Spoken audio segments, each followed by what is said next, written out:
धीमापूर नागालँड या ठिकाणी प्रशिक्षणावेळी अपघातात हुतात्मा झालेले जवान मयूर लक्ष्मण ढोपे वय 28 यांच्या मूळ गावी आंबेवाडी येथे शासकीय इंदमामात मानवंदना देत हजारो जनसमुदायाच्या उपस्थितीत साक्षपूर्ण नयनांनी अखेरचा निरोप देण्यात आला।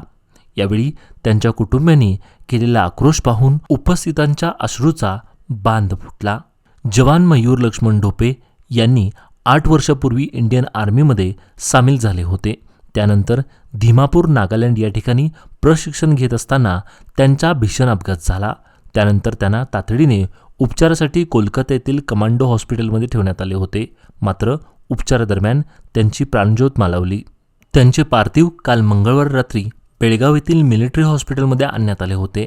आज बुधवारी त्यांच्या मूळ गावी आंबेवाडी येथील स्मशानभूमीत त्यांच्या पार्थिवावर अंत्यविधी करण्यात आली। हुतात्मा जवान मयूर ढोपे यांचे प्राथमिक शिक्षण आंबेवाडी येथील सरकारी प्राथमिक मराठी शाळेत झाले असून माध्यमिक शिक्षण भगतसिंग हायस्कूलमध्ये झाले। उत्कृष्ट खेळाडू असल्याने अवघ्या 8 वर्षापूर्वी ते सैन्यात भरती झाले होते। त्यांच्या पश्चात आई-वडील, 2 अविवाहित बहिणी आहेत। प्रत्येक गल्लीतील चौकात हुतात्मा जवानाचे श्रद्धांजलीचे फोटो लावले होते। अंत्ययात्रेवेळी गावातील जय जवान सैनिक संघटना गणवेशात अग्रभागी राहिले होते। सरकारी प्राथमिक मराठी कन्नड शाळेचे विद्यार्थी तसेच भगतसिंग हायस्कूलचे विद्यार्थी व संपूर्ण शिक्षक वृंद या ठिकाणी उपस्थित होते। तसेच यावेळी महाराष्ट्र एकीकरण समितीचे नेते रमाकांत कोंडुस्कर, माजी जिल्हा पंचायत सदस्य सरस्वती पाटील आणि शाळा विकास व्यवस्थापन समिती व माजी विद्यार्थी संघटना यांनी श्रद्धांजली वाहिली। यानंतर पोलीस प्रशासन व सैन्य दलाच्या वतीनं प्रत्येकी 3 फैरी हवेत झाडून मानवंदना देण्यात आली।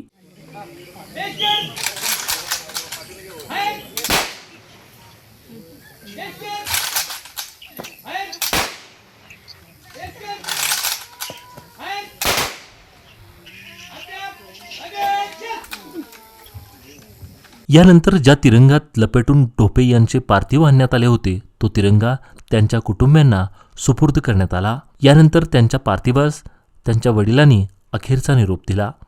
यावेळी आजी माजी सैनिक संघटना, विविध पक्षाचे पदाधिकारी, सामाजिक व सेवाभावी संघटनांचे प्रतिनिधी, फलटण तालुक्यातील नागरिक, महिला मोठ्या संख्येने उपस्थित होत्या।